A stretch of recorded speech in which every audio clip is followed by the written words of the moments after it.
volunteers at the African American Cultural Resource Center, located at the Betty Johnson North Sarasota Library.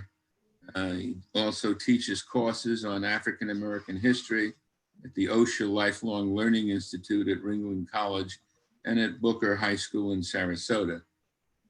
David's topic tonight is American slavery, the hard history Americans refuse to embrace.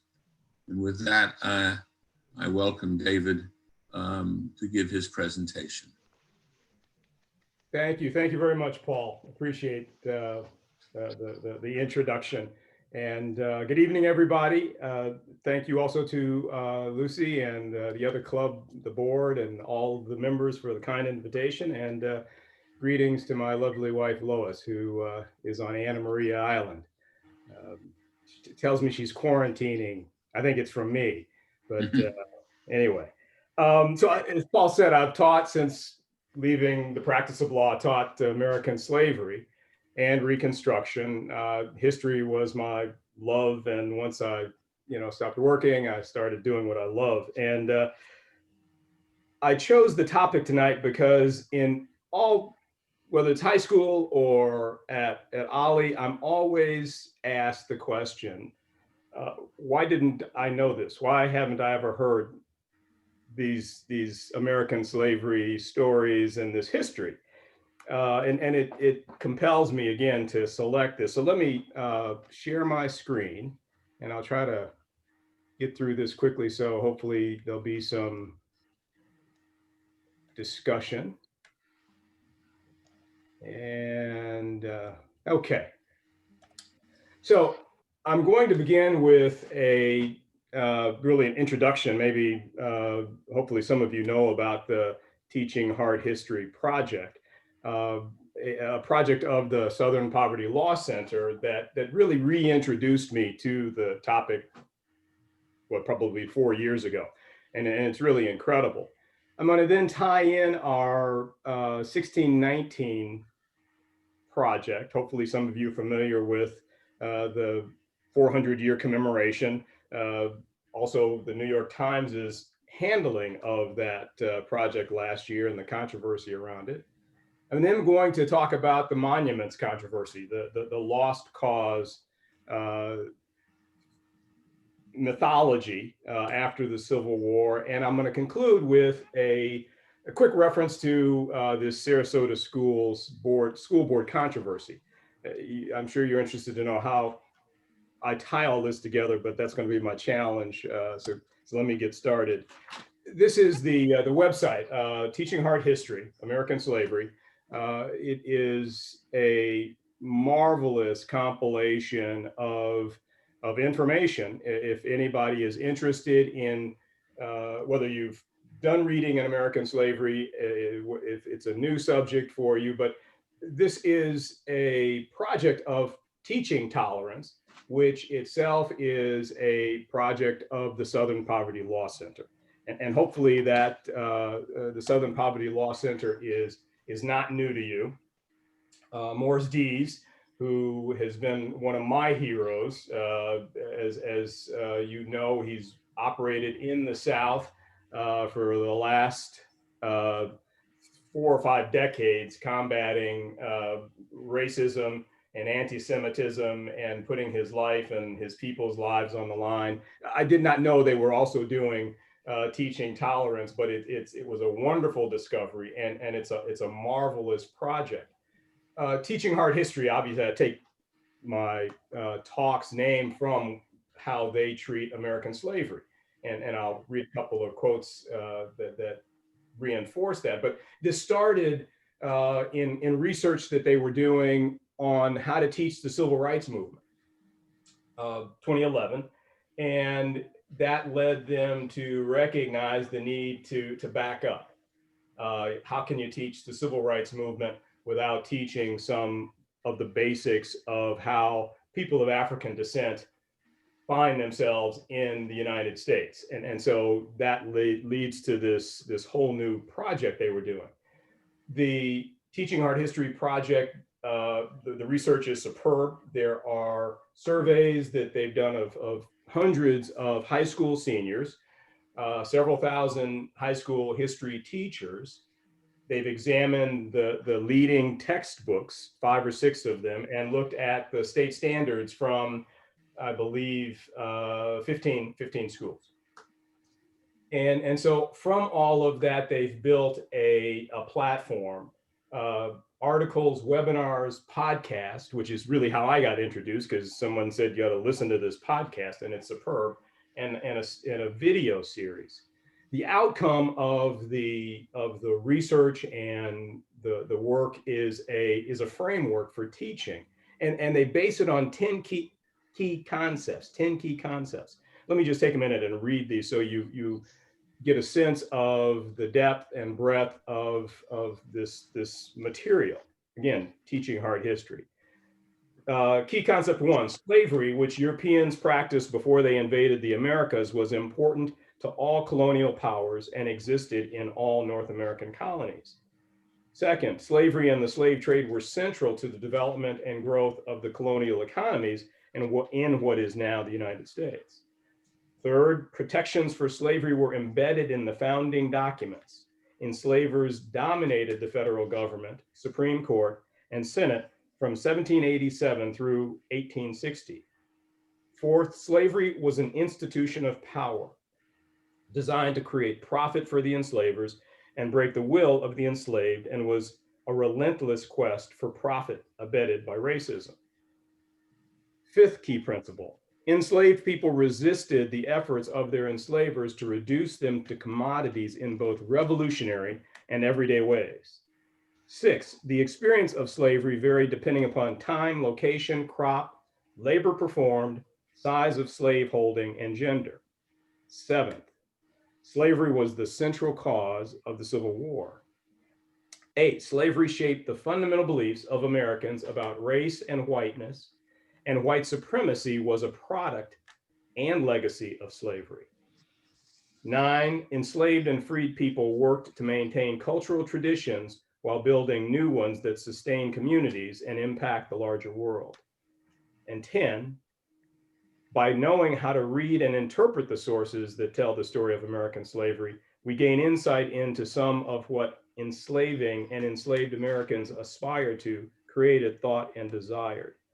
I was particularly taken with this list because, as their reference will show, Ira Berlin was the consultant in putting this together. And for those of you who've taken my class, you know I'm a big fan of Ira Berlin's. I think he is now deceased, but for the last 30 years, the leading scholar in American slavery and how to teach American slavery. So I hate to read long passages, but I am going to take liberty and read from the introductory essays. This is by Hassan Kwame Jeffries. He's a professor at the Ohio State University, chair of this particular teaching hard history advisory board, and just a superb teacher and scholar. About teaching hard history, he says, it is often said that slavery was our country's original sin, but it is much more than that. Slavery is our country's origin. Please remember that phrase when we start talking about the 1619 project. It was responsible, getting back to Professor Jeffries, it was responsible for the growth of the American colonies, transforming them from far-flung, forgotten outposts of the British Empire to glimmering jewels in the crown of England. And slavery was a driving power behind the new nation's territorial expansion and industrial maturation, making the United States a powerful force in the Americas and beyond. Secondly, the central role that slavery played in the development of the United States is beyond dispute. And yet we, the people, did not like to talk about slavery or even think about it, much less teach it or learn it. Slavery is hard history. It is hard to comprehend the inhumanity that defined it. It is hard to discuss the violence that sustained it. It is hard to teach the ideology of white supremacy that justified it. And it is hard to learn about it, about those who abided it. Again, Hassan Kwame Jeffries. Secondly, and the last long passage I'll share is from David Blight, and I do hope you recognize his name. He most recently is the Pulitzer Prize historian who wrote the new Frederick Douglass autobiography, Prophet of Freedom. An excellent work. I'm only halfway through it because I had to take time to prepare my class. But Blight is also brilliant and a longtime leader in modern scholarship on American slavery, on the Civil War, and the interplay. So Blight's view, he also, again, a consultant to the project, he says slavery is not an aberration in American history. It is at the heart of our history, a main event, a central foundational story. Of all the reasons or justifications used to enslave other human beings, race was late to the long story. Racial slavery came out of the epoch of the slave trade, which of course lasted 4 centuries in the Atlantic. Teachers need to know more of how to tell that story of why slavery became racial in the Americas and then in the United States. Slavery was not born racial as some kind of original sin. It was made so by people in historical time. Slavery has many roots: economic, social, moral, religious, political, and yes, racial. All can be taught to young people because they can see similar impulses today. This report, the Teaching Hard History report, calls on all involved to learn and teach the history of white supremacist ideology, which provides one of the deep roots of slavery. It's telling to me that Blight is speaking to teachers, and he's saying to teachers, you can do this, you can teach this, but he also recognizes that the often counter reaction to any reference to whiteness or white supremacy stand in the way of that. And we'll talk about that when we get to the Sarasota schools situation. Okay, so the research results from this project. High school seniors struggle on even the most basic questions about American enslavement of Africans. For example, he says from the survey, only 8% of high school seniors surveyed can identify slavery as a central cause of the Civil War. They also reference 2/3, 68% don't know that it took a constitutional amendment to formally end slavery. And the other example they give is that fewer than 1 in 4 students can correctly identify how provisions of the Constitution gave advantages to slaveholders. Teachers are serious about teaching slavery, as the second point says, but there is a lack of deep courage in the subject in the classroom. This to me was one of the most fascinating parts of their survey results and the comments from teachers as they were engaged. Teachers do want to teach this subject. They are either constrained by the state standards, the requirements, the textbooks, or they're also constrained often by their own lack of comfort in addressing the racial aspect of American slavery. And often teachers reported that they were opposed by school administrators and by parents who did not want this subject, did not believe this was an appropriate subject to be discussed in the classroom. So again, back to this question I always get, why haven't I ever been taught this? Thirdly, popular textbooks fail to provide comprehensive coverage of slavery and enslaved peoples. Frankly, the textbooks are terrible. One example, in the most popular textbooks, they refer to enslaved Africans as immigrants. And that's the most obvious absurd, but they're just rife with that kind of mischaracterization, and it destroys the opportunity for the teacher to really deliver this material in a thoughtful way. Lastly, states fail to set appropriately high expectations with their content standards. In a word, the standards are timid. Florida standards were included among the 15 states, and I don't have time to go through those. Anybody interested, contact me and I'll share with you. Teaching this subject is a requirement in Florida, and it's simply not being taught and not being taught well when it's attempted. So they identified 7 key problems with the current teaching.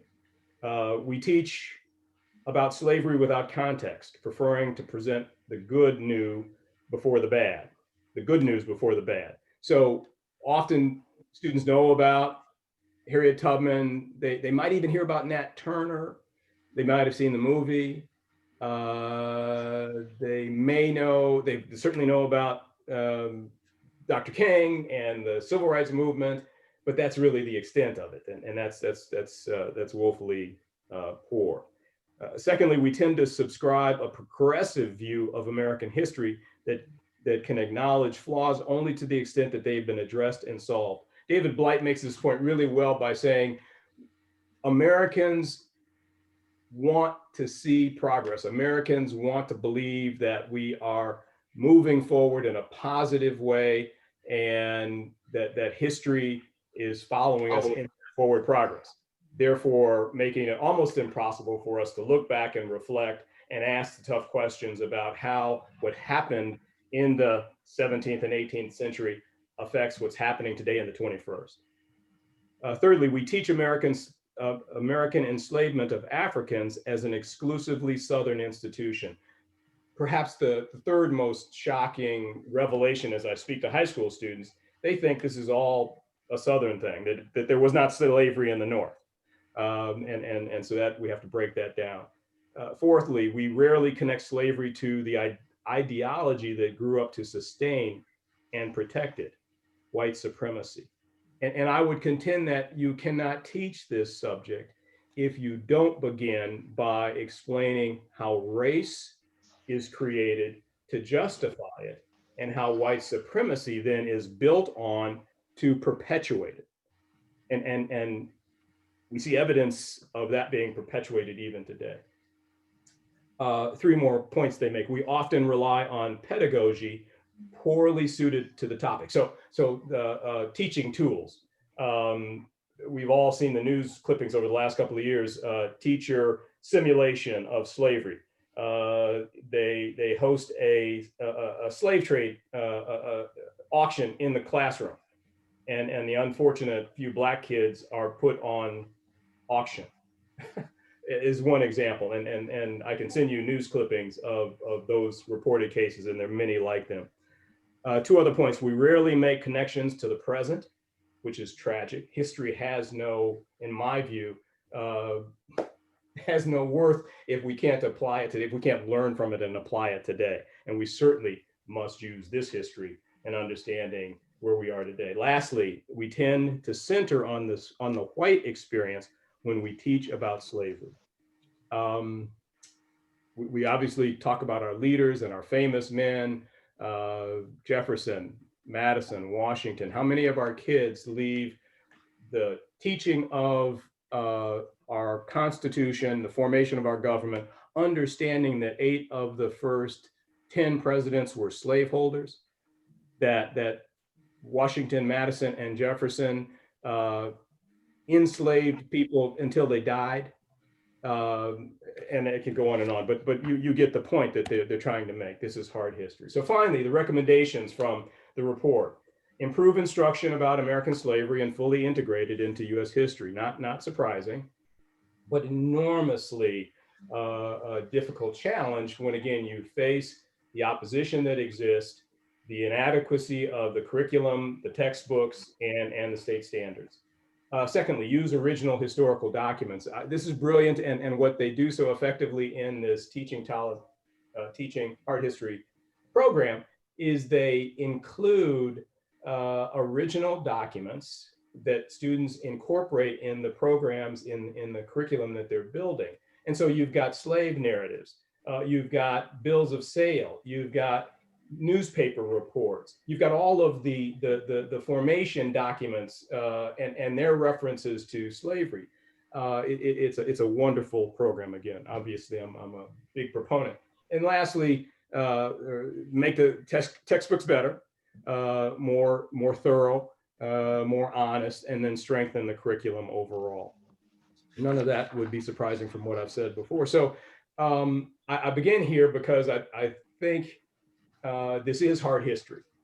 And we have to do a better job of embracing that and teaching it so that we don't continue to confound our students with why they're not getting a completer picture of American history. Let me jump to this 1619 project. This was the 400 year, last year, 2016, I'm sorry, 2019 was the 400 year commemoration of the first Africans sold at Jamestown. These were not the first people of African descent in the New World, in North America for that matter. There were Africans who accompanied the Spanish and the Portuguese both as pilots on ships and enslaved people.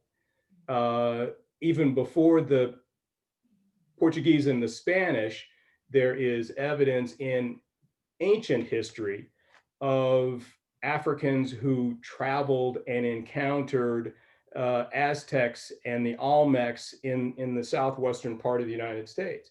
That's obviously never taught, never understood. But this project is important because it does commemorate this really important 400-year celebration. So there was great acclaim for the commemoration, the fact that the Times was launching this really, really aggressive approach. I think there were 11 articles, feature articles, 17 other works of poetry involved, great photography. And Nicole Hannah-Jones, who sort of led the project, would be awarded the 2019 Pulitzer Prize in commentary. But there was also controversy. And so let's walk through a bit of that. Immediately on publication, Sean Willents, one of then, again, leading modern scholars, Princeton historian, reacted, he says immediately, through the publication across his office. He said once reading it, he enlists the names of 5 other really well-known historians. McPherson, I love, he's one of my heroes. I use his battle cry in my slavery class. Nobody does the Civil War and the lead up to the Civil War and understanding how the enslavement of people, the institution of slavery impacted that. Gordon Wood's also a great historian, and Victoria Bynum and James Oakes. So the 5 of these folks form a committee. They go to the Times and they say, this is rife with errors. You've got to make some changes. Part of the complaint is, you should have contacted real historians before doing this. You're journalists, we're historians. Well, the Times obviously responded that we have some pretty good historians who participated, wrote articles in this. And then get into a broader debate among the academy. So it's important for us to understand that no good history is published without some appropriate challenge from other parts of the academy. The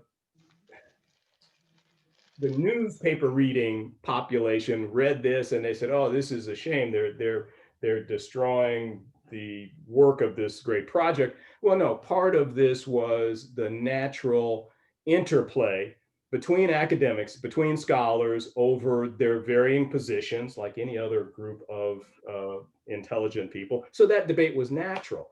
What Willents did that I think got him on the wrong side of too many other historians is he tried to enlist lots of other people in this letter, and he only got 5. Lots of reasons for why he wasn't more successful, but that's beside the point. Lots of controversy. Their critique was really on 4 major points. 1619 is the true founding of America. In her essay, if you've read it, Nicole Hannah-Jones makes the point that 1776 really isn't the founding of America. 1619 was, because again, slavery has to be seen as central to the founding of the United States. Without it, you have a completely different country, a completely different history, and you fail to embrace and understand that throughout all these 400 years. Her rhetorical device was was successful in that it got a lot of attention. It may have been too successful in that it drew more fire. As it turns out, the Times has now moved off that language and rephrased that. Second point, the Revolutionary War was fought to protect slavery. This was not a new debate. And I'm not saying that the critics tried to present it as a new debate, but it is a legitimate argument among historians. Wilentz happens to be in a camp that absolutely rejects this. But it failed to give credit to the historians, also very well known, who would point to several historical facts. A proclamation from the crown in 1763 that essentially said to the wealthy landowning founders, you can't continue to move west of the Appalachians because you're just going to start another war with the Indians and the indigenous people, and we can't afford it. So that's really where the rift begins. There's a court decision in 1772, a British court rules that an enslaved Black man who had accompanied his owner, his enslaver, to London on business, finds his way to the abolition movement group and leaders in London. They file this lawsuit, and the court rules that slavery is untenable. There's nothing in English law that would allow this, and he frees the man. So this is an enslaved African American, and it's called the Somerset case. It's decided in 1772, and there is more than ample evidence that it created friction and fear back in the colonies. Now, Wilentz and his friends would say it really wasn't that important, but the fact is there was concern that that Britain would abolish slavery sooner than they would abolish slavery in the early part of the 1770s. There had been slave uprisings in the Caribbean, and the American enslavers were always concerned about and there had been uprisings in America before the Revolutionary War. There were 8 or 9 in the Caribbean leading up to the 1770s, so that was certainly on their minds. And then finally, during the war, the Governor General, Lord Dunsmore, would issue a proclamation in 1775 saying any enslaved people who can make it to British lines, join us in this battle and you will be free. So his proclamation of emancipation accelerated the number of enslaved men and women who were already running away because the country was at war. So to say that slavery had nothing to do with the Revolutionary War is just wrong. It's just a matter of interpretation and degree. But this was one of the points that they raised in objection to the 1619 project. Thirdly, that for the most part, Black Americans fought alone. This again is another sort of rhetorical, somewhat hyperbolic statement that Hannah Jones makes in her essay. And frankly, it offended a lot of historians who understand the abolition movement, understand the involvement of key Europeans in various stages, even through Jim Crow and through the Civil Rights Movement. And okay, again, you're going to get arguments. And then lastly, this issue about was Lincoln a racist or did he just make racist statements? They take issue with the fact that the project, or at least as it's constructed, doesn't give Lincoln sufficient credit for his evolution. I think it's in the Nicole Hannah Jones essay. She refers to the Lincoln-Douglas debates and the racist statements that Lincoln made there. The opposing historians say, well, you have to take that into context, not out of context. That was trying to get elected and dealing with Stephen Douglas. They point to the fact that Lincoln was in fact in favor of colonization up through the middle of the Civil War, the movement to encourage even free people of color to move back to Africa. what they really object to is that the project failed to acknowledge Frederick Douglass's relationship with Lincoln and the fact that Douglass gave Lincoln such credit for evolving. So I'm simply trying to say that none of this is unheard of, none of this is outrageous, but the attack on the project, I think, was so overblown that, again, it raises questions about the motives of some of this small group of professional historians. So, as I said, the Times have made some corrections in their language, and there's still this ongoing question about the quality of this project. So, why do I bring up now the monuments controversy? Because it is a way of looking at how history is written and who writes it.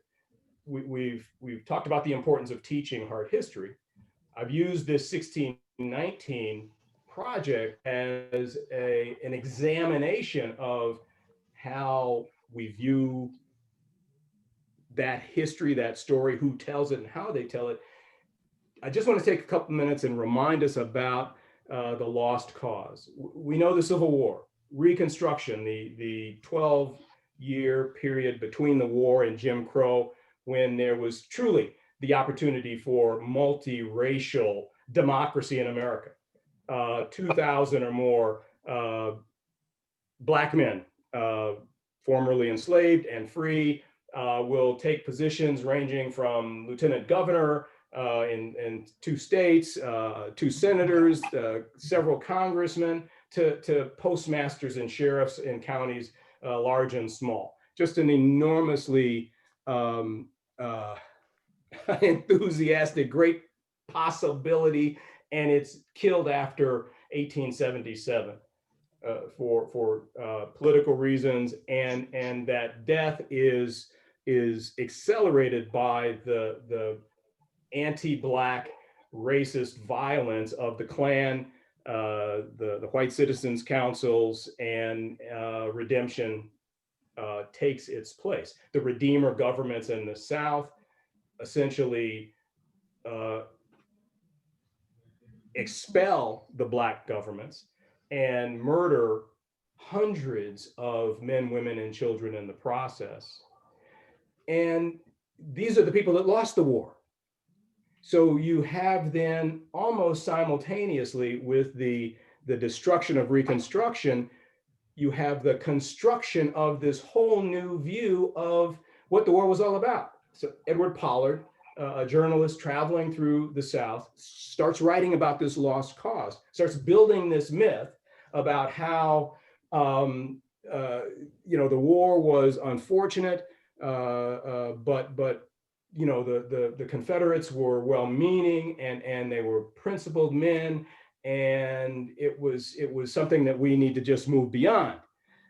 And what we really need to be careful of, in Pollard's view, was that we not repeat this Reconstruction experiment, because it was truly terrible. It was Black barbaric rule that destroyed the South. Well, hell, the South was destroyed by the war, but Pollard starts creating this myth that, in fact, it was this ill-prepared group of Black legislatures who almost destroyed what was left of the society.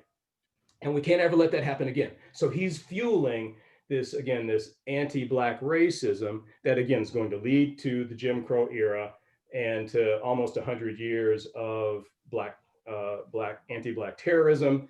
And simultaneously with that, as people are buying into this new history, you have the United Daughters of the Confederacy, who, the end of the 19th century, they start raising money to raise monuments in favor of the fallen heroes of the Confederacy. So you've got this whole story built up, and the Reconstruction is made to seem like a horrible nightmare aberration.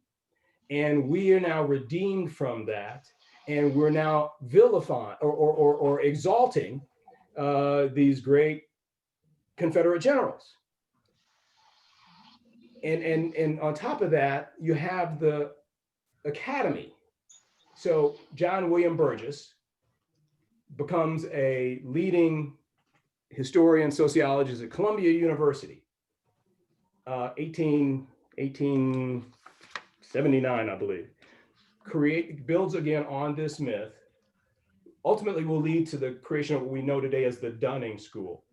William Archibald Dunning will become the most famous of the teachers in Columbia. This is Columbia University in New York. And they will perpetuate this myth of what was horrible about the Reconstruction, how you can't let Black folks run anything, let alone even vote. And it wouldn't be until 1934 when W.E.B. Du Bois publishes The Black Reconstruction that a process begins to rewrite this myth and to tell the truth.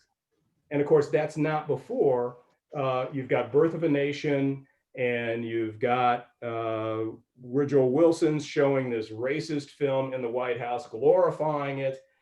And my point is simply this: if we're going to attack the noble effort of the New York Times in presenting important information about American slavery, we need to understand how our history has been built by a lie like the lost cause, and how today we continue to fight that same fight, as we saw with the demonstrations against those monuments. So again, was slavery the cause of the Civil War? Absolutely. But why is that still even a debate? Why is it even being discussed? Because of the sort of historiography that we're talking about when we're talking about the monuments. So lastly, and I know I'm running close beyond my time, I placed this here because there's a current manifestation again of, I think, our inability to, as scholars, as thinking people, get our heads around how race and white supremacy continue to prevent the education that our kids need, why we are unable to embrace, as I said in my title, the teaching of American slavery. So you have in the 2020 school year plans for in-service training on cultural responsiveness.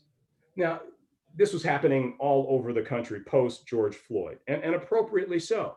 At school, at corporations, in all institutions, there was this move to create at least an environment where these tough issues could be wrestled with, and for teachers to be prepared to address high school kids, in this instance, often coming back to school in this environment.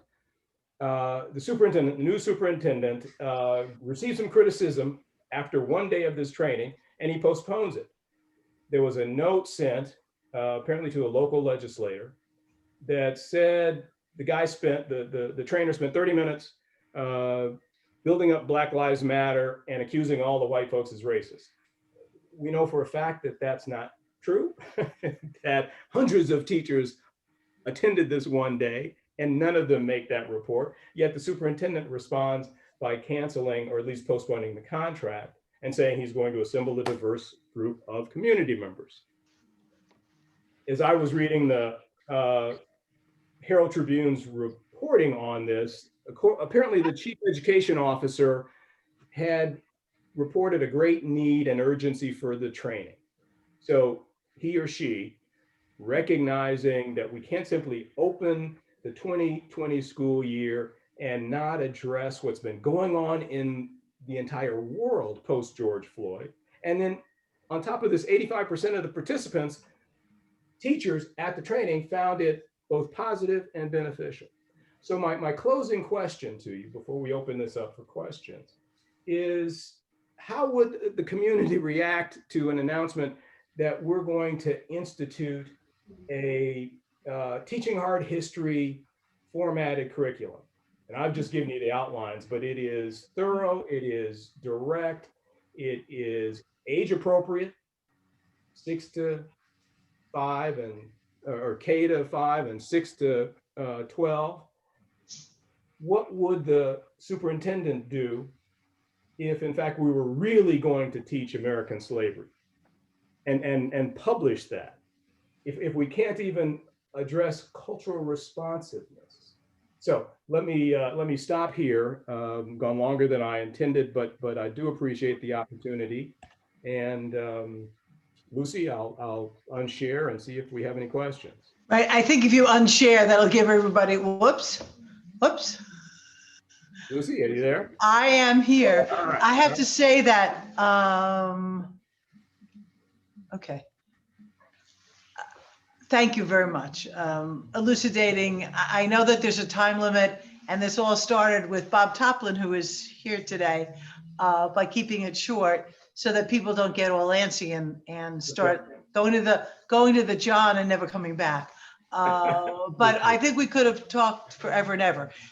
For those of you who are out there now, the 52 of us here, Sharon Abison had sent out a chat within the chat box. If you will scroll, if you'll take your cursor and just scroll to the bottom of your screen, you'll see chat.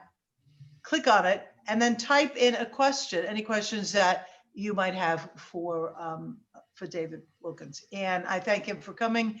And we do have one comment, question from Ivan Rubin. In fact, you want to unmute yourself, Ivan, and you can ask the question. Where are you? Also, by the way, an attorney. A lot of attorneys here tonight.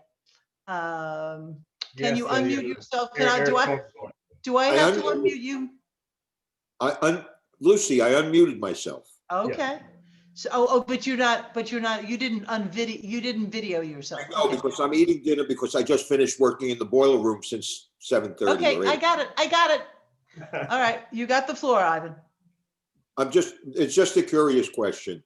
I'm curious as to where, if at all, Eric Foner might have come out in the debate about the 1619 project, since he's a pretty eminent historian too. He absolutely is, and one of my favorites. His second founding, which was his I think most recent book on the Reconstruction, is superb. But all of his stuff is. Yeah, I've not seen his name associated in the debate around the New York Times 1619 project. My guess is, knowing him, he'd obviously have a view about the probably the Lincoln question. Again, I haven't seen him associated with one side or the other, but I'm sure he'd have something to say. On the Lincoln question, he's written The Fiery Trial. Yes, excellent. Which deals with that directly. Yeah, so. yeah, excellent piece. So as I said, he'd have something to say about that. Yeah. Ivan, thanks for coming and giving us a moment. I'm not sure you slept very much in the last month or so. So you'll be sleeping in a couple of weeks, I promise. Paul, you know what? You want to unmute yourself? I think I am. Yeah. Oh, that's right. Of course you are. A discussion. This should be an interesting discussion. Go ahead. My question is, should reparations be part of teaching about slavery?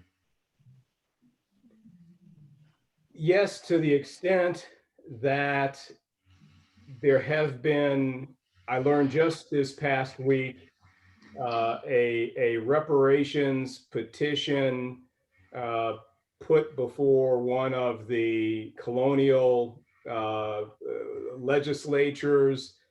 So it's a debate, a proposition that's been with us for not as long as slavery, but certainly, you should be teaching that question.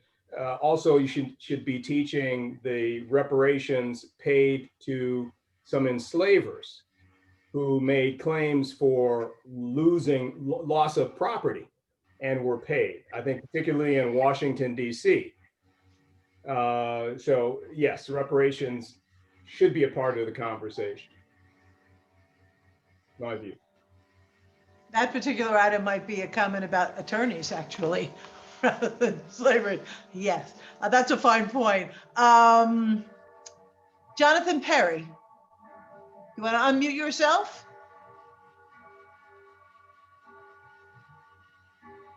are you?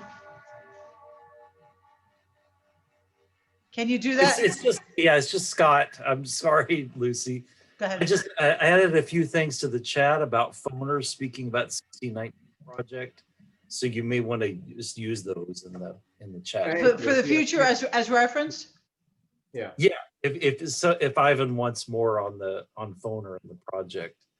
What I will say about phoner, I mentioned the teaching. I use the teaching tolerance as a platform here, but there are also, I think the other platform is called Our History and Ourselves.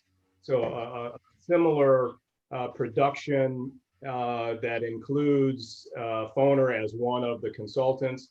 I used it in my reconstruction class. The videos, phoner is in several of them, along with David Blight and several other historians. The Zen project, the Zen Education Project also. So you see these leading historians featured in a number of these great platforms, obviously because they've written so well and so extensively, but they've got something to say. Thank you, Jonathan. So Henry, thanks for coming, Henry. You're welcome.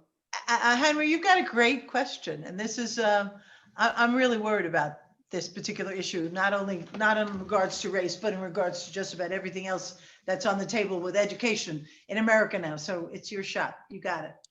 So I was just wondering how the Texas Board of Education, I guess it is, that writes textbooks that are used throughout the country has stymied progress of teaching hard history.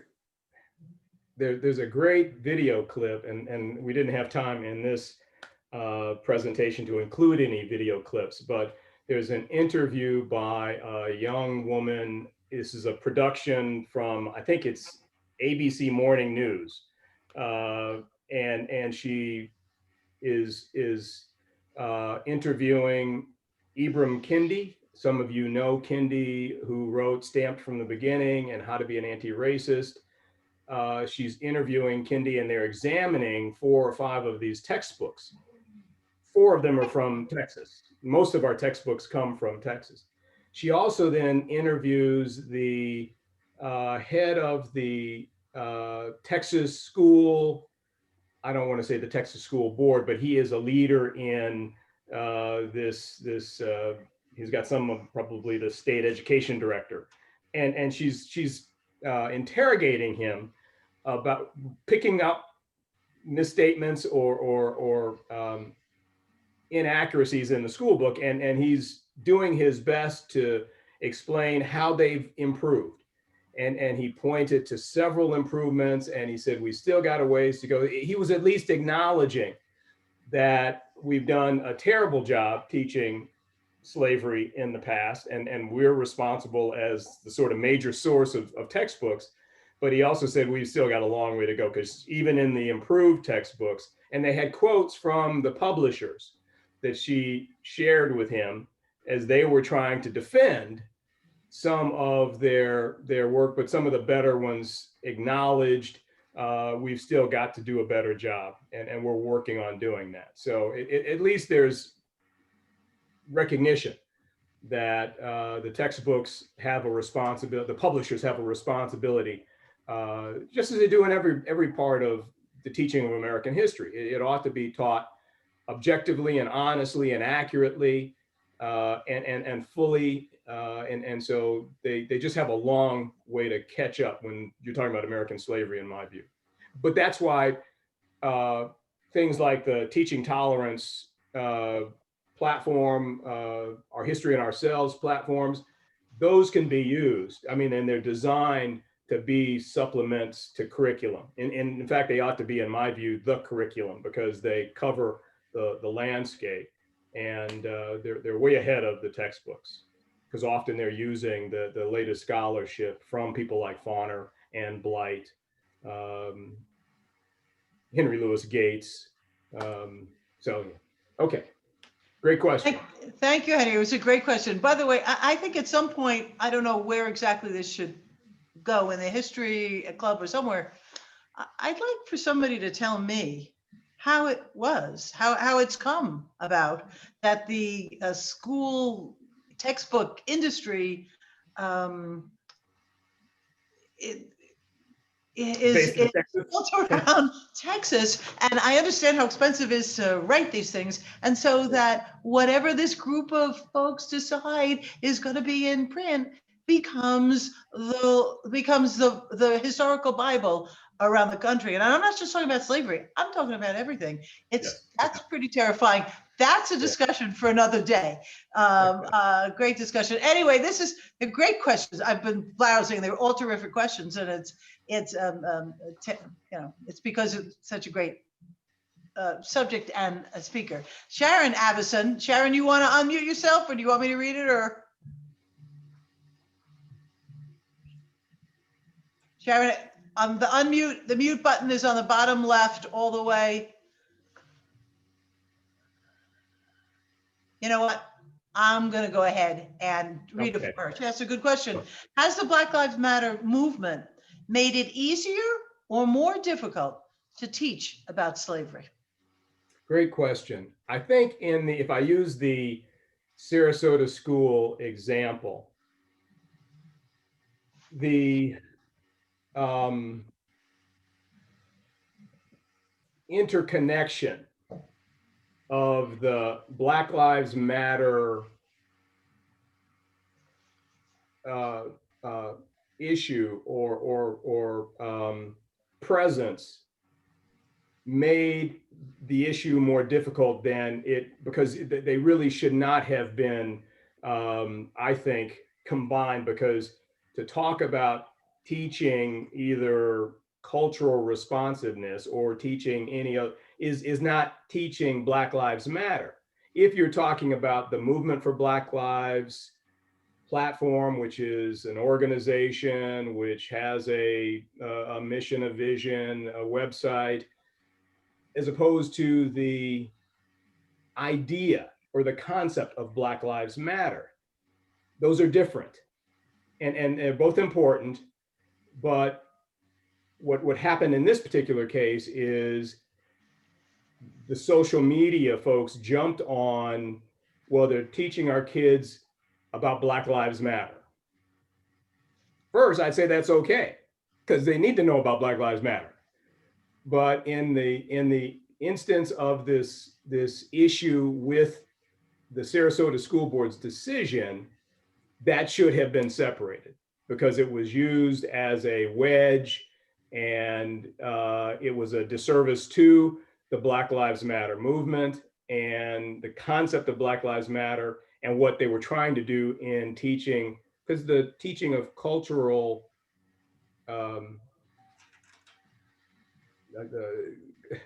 cultural awareness is a different thing. They're related, but they're different, and it's an old device to, I think.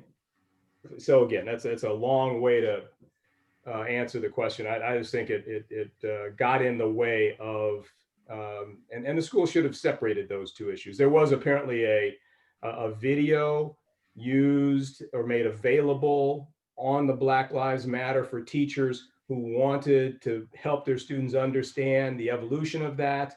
That also was out there and gave, again, the opponents the opportunity to simply say, well, we don't want our kids exposed to that, because that's promoting hate toward white people. What do you do with that? And my wife is waving at me. Either I'm talking too much or she has a question or a comment. No, I think she has a question. Wait a minute. First of all, that's a syllogism, I think. Just briefly, Sharon, by the way, I realized Sharon Avison, whose question it was, had to be readmitted to the meeting. So she obviously got lost in the middle. That can happen, so I understand. So Lois has got her hand raised. She knew how to do it. So she's either going to ask a brilliant question or she's going to be a wife right now. So we'll see what she has to say, Lois. Well, actually, neither. Oh, okay. What I was going to share with you is I was a part of, in our 4 children's educational experience, a part of the textbook review committees at the 6 different school districts that we had them enrolled in across the nation. And a part of that process includes the teachers' review, a parents' review, as well as the administrators who make the final decision. And a lot of times in those parent participations, which I was, I do have an educational background, but I was there as a parent. If you bring up something that is not typical, then a lot of times you're just outvoted. And as an African-American parent, if I brought up anything that was contrary to the mainstream think tank, you just were outvoted. And it became a responsibility of us in our home to teach our cultural, our racial, and our religious perspectives. You know, David and I both grew up in Jewish neighborhoods, so we know that you do the same with your children. And so therefore, the textbooks that you were talking about in Texas is the source of what a lot of school districts use and purchase for their districts. And they do that 2 years in advance. So therefore, if an issue like Black Lives Matter comes out, we're not going to really see the discussion of that until 2 years from that now. In Sarasota, that was prompted that racial, or that workshop explosion, I'm going to call it that just for a moment, happened because several weeks prior was the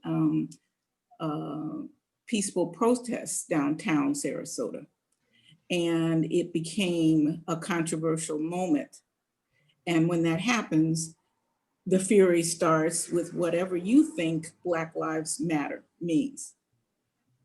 So I was just trying to give you some context that we've been Black all our lives. So therefore, this is not new information to us. But for many of our white colleagues and friends and family members, this is a new awakening period. So there are a lot of questions. Anyway, that was my way in, just to give you that perspective. Thank you, Lois. I'm going to continue along with the questions. Pam, Gordon, you want to unmute yourself? Are you unmuted? I don't. Why don't you unmute yourself? I asked you to unmute. How's that? Pam? She's. I did. I am muted. Okay, there you go. And we're even actually going to see you if you change the screen's angle. Okay, that's Yeah. got it on Okay. our TV. We're really watching it on our TV. So- Okay, or whatever, but you're good now. So Pam, anyway, go ahead. You've got the floor. Okay, so I don't see it in the chat, but I basically said, At 7:59. okay, I'm just horrified that I'm living in a community that they even have to discuss this in the schools, because I take it that they're voting as we speak. The meeting, I think, was at 7 o'clock tonight about this. And I take it that they really don't want to know true history. You know, I just went to a meeting Sunday that was on anti-Semitism, and it's kind of the same thing, but this is even worse. And so how do you teach our children to become more caring, more compassionate for other people, and know about racism if they're not being taught in the school? This just kind of horrifies me that this isn't being taught. So how do you go about doing this if the school board votes against teaching about it?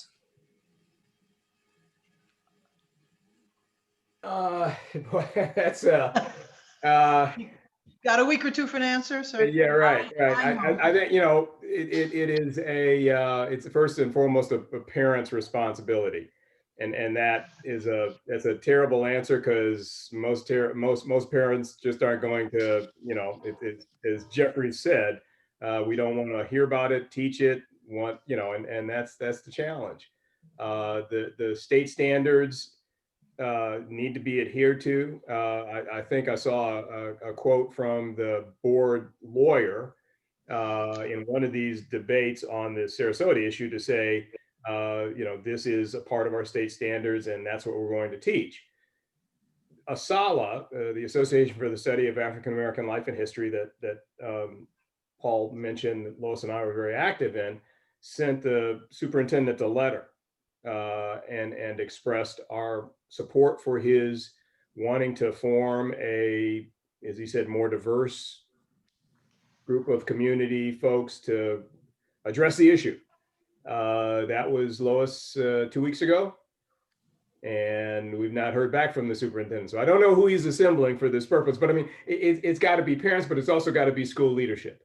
The school board and the superintendent have to say there are some essential things that young people need to know as they go into the world to be, and we define those. We've all come through systems of education that told us these are the things you need to know to be well-rounded.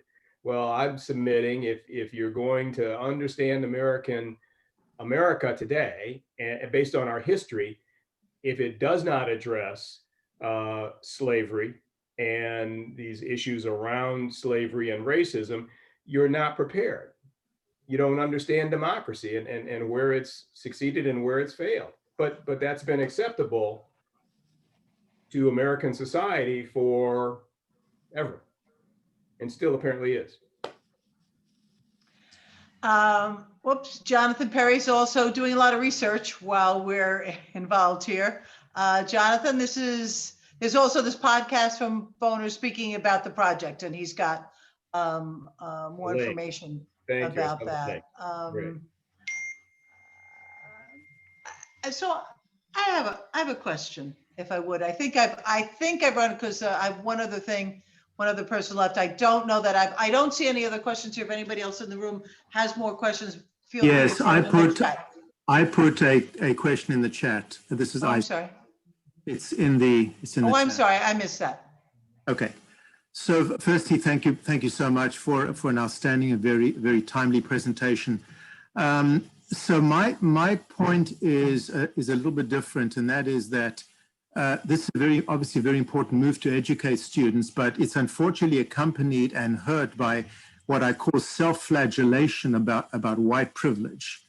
And I think it may be that many of the parents that resist this are actually concerned about that particular aspect. I don't know why people should be concerned about educating their kids about racism and slavery, but the point is that it's almost being turned on us, even to the sense that we have to be retrained to be actively anti-racist, and this is Kendi. So my question is, should slavery education and racism education be sort of uncoupled from this self-flagellation that we're seeing happening, because there's a tremendous amount of collateral damage to young and vulnerable people, and we're seeing this particularly with young women who I think are very severely affected by a sense of guilt, and it's not healthy for them. So my point is, I think the teaching is outstanding, but turning it on us as if we were the slaveholders and that we are sinful because we are white hurts the cause. I understand the question and the concern. I guess as a student of history, my answer is you begin with the commitment to present a full, complete picture, if that's your intention, of our American story in all of its beauty and all of its horror. And that goes from that 1619 event through to today. And in the process of telling that story, you're going to have to talk about the advantages that certain parts of the population enjoyed, whether you were an enslaver or you were a merchant dealing with an enslaver, or you then benefited from the Jim Crow era and this early civil rights era and the government programs that benefited some parts of the population. And all I'm saying is the history should be taught as the history. And if that comes to a place where we recognize, back to the reparations, should reparations be taught? We can't understand reparations until we understand how some parts of the population were advantaged and others weren't. And yet we do need to be sensitive to piling on guilt. That's not the intention. But as I think Hassan Kwame Jeffries was saying, students can be taught these truths and help to understand how that's our history. We're going to make new history going forward. So we struggle with this guilt issue, Isaac, because we've never really wanted to struggle with the hard history that could be underlying that. So I'm not saying let's teach people to feel guilty or to feel beat up on, but let's teach the truth. As historians, we should try to seek the truth, and we may not, but let's get close to it. And let's talk about how over the course of time, the systems put in place to justify enslavement transformed as the country, the economy, the society transformed, but those advantages continued forward. And we can't ignore that they continued forward. And once we can get a grip on that, I think we can get beyond the guilt and say, you know what, as a young person who's maybe feeling like this, what can I do to ensure that we build a better society? I think when you speak to, when you Yeah. speak to young folks in school and in college, I think that guilt has become the overarching response to this movement to recognize slavery and racism. I think that all you have to do is turn on the television and look at Twitter feeds. People are basically saying that their own guilt for being white is their main problem. No, I just think that's wrong. I just think that's wrong. I think there's certainly some people on Twitter who would give you that view, but I know, because I teach some white kids, and they are addressing the issues, not the guilt, they're addressing the issues, and they're acknowledging the fact of our American experience. You're always going to have some part of every population who are going to feel put upon and abused, and they're going to shut you off. But I would submit an equal number of bright young people who are wrestling with these issues. You find them on Twitter, you find them in the classroom. You can't tell me that all young white people feel that way. They clearly don't. Do you believe that we should be retrained to be anti-racist the way Kendi proposes? Absolutely. Absolutely. Absolutely. I'm a big fan of Ibram Kendi. But I don't necessarily think they need to be retrained. I think in the white community, what we are hopeful is that you internalize what you see about yourself. I don't think that it is a retraining.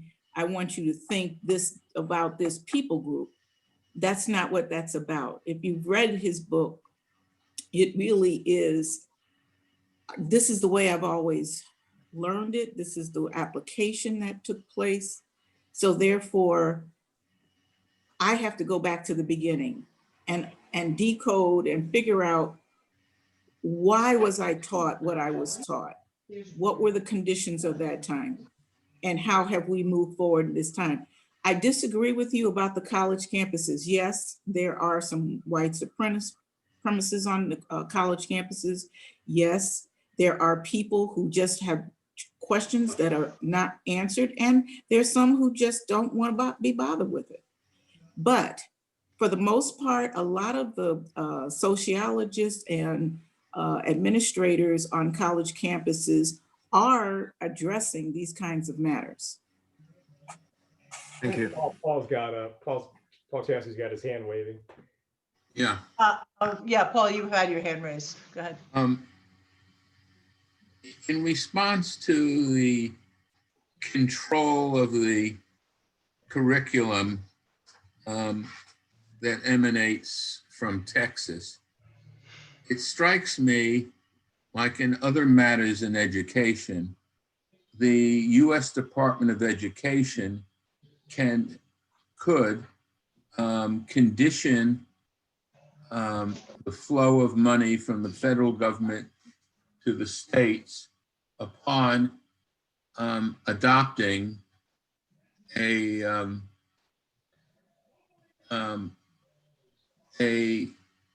system of teaching about the history of slavery and Black-white relationships in the country, and overcome the prejudices and biases that emanate from Texas and other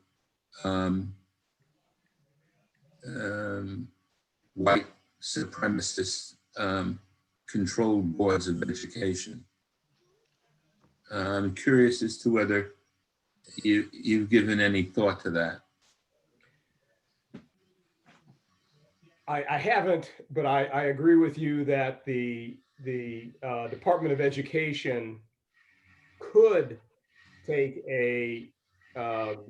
play an important role in this, in the evolution, in the change of how we write textbooks and teach textbooks, but not under the current head of the Department of Education or the current. Oh yeah, obviously that. But I mean, assuming we get the right outcome in November, it strikes me that that would be a positive direction to move in the new administration. You know what, I happen to think, if I'm not mistaken, and please correct me, David, I think this Texas being the epicenter of textbook writing is older than 4 years old, by the way, which is pretty terrifying. Yeah. It's a matter, by the way, it's a matter of, I think it's in a bad way. It's a matter of economics. Nobody else wants to spend all that money and write other textbooks and read them. We've got a few more comments here. I'm gonna go through them and we're gonna end, because I know that Bob Toplin, if he's still on, is twitching in the wind because he never wanted to keep his groups talking this long. There is one way that he and I disagree. By the way, Scott, sorry that I did make the distinction that you are the Jonathan there. Good to talk to you too. So let's go back here. I think there was some commentary. Scott, by comparing slave systems, you want to hop in here? It's also a teacher, by the way. Yeah, so yeah. And has spoken at the history club. Go ahead, Scott. Sorry. Good. Yeah, if I could, I just wanted. I'm a professor of ancient Greek and Roman history for the most part, and I'm losing you. You're kind of a little wonky there. Okay. Now you're better. Okay, so I teach ancient history, and I think what always strikes students is how the concept of race was not important in the ancient Greek world. So I think teaching about slavery, and historians are always trying to show how things might have turned out differently. And I would say that's one of the things we do as historians, to look at methods and change over time. And I think one of the things that I think Mr. Wilkins is suggesting is really important. The concept of race was a creation in a historical period, and students need. And I think rather than teaching white guilt or racism, it's really teaching how race is constructed in a certain period and place, and that is also the history of slavery. But I think it's important to notice the distinction that historians do bring to the occasion. And another issue I'd also bring up is that I'm a college professor, so I have a lot more luxury, I think, than a high school teacher. So I think that we're concerned for the teaching of high school, but I think the high school teacher is in a really tough bind. I mean, he or she is You dealing. mean the public high school teacher? Yes, exactly. And maybe private schools too. I mean, you're Well, dealing. they have a different agenda. Right. So I think very often that if they introduce a topic about slavery to a 15-year-old, I think I have a lot more luxury with a 20-year-old student. I think that we tend to think that the teacher needs to do something, but I would ask, think of the teacher who doesn't make a whole lot of money and is now in danger of losing his or her job. So budget cuts. I mean, I think that we need to be sympathetic to those teachers too, who I think usually do the right thing, but do have a lot of burdens on them. Anyway, thanks. I think you're right. It's a great comment. And I just add, one of the reasons I'm such a fan of Kendi's, back to Isaac and my conversation, is his first book, which was Stamped from the Beginning. That book does exactly what Jonathan was recommending. It lays out in clearest possible terms sort of the construction of race, and only his anti-racist book, which is the newer, more popular, is an add-on, but Stamped gets to what Jonathan was saying about where did all of this come from a historical perspective. Anyway, thanks, Scott. You know what? I'm gonna go. All right, Pam, and then Alice, and then we're gonna let everybody go eat dinner. Oh wait, no, Lois had her hand up, and we need to. Excuse me. The wife is gonna have the last word, because I'm the wife and I can make it happen that way. I'm like, so Pam, Alice, then Lois, and then we're all gonna eat dinner a little late. Anyway, Pam? I don't even see where mine is, so if you wanna. Germany takes all the students age 10 to go see Auschwitz. Why aren't we doing the same with our students? Is essentially what you're saying, I think, right? Yeah, essentially, they're teaching, you're right, okay, now I see it. They're teaching their students about what they did. And most of the Germans that I have met are horrified at what their country did. They were taught how terrible it was, so it won't happen again. And we're not teaching that slavery was horrendous. I mean, we just had a horrible, I can't remember if it was a Republican, I guess he's a senator, who made this comment that slavery was a necessary evil to develop the South. Yeah, Tom Cotton. It's gonna choke to death. Oh, Tom Cotton. What do you expect?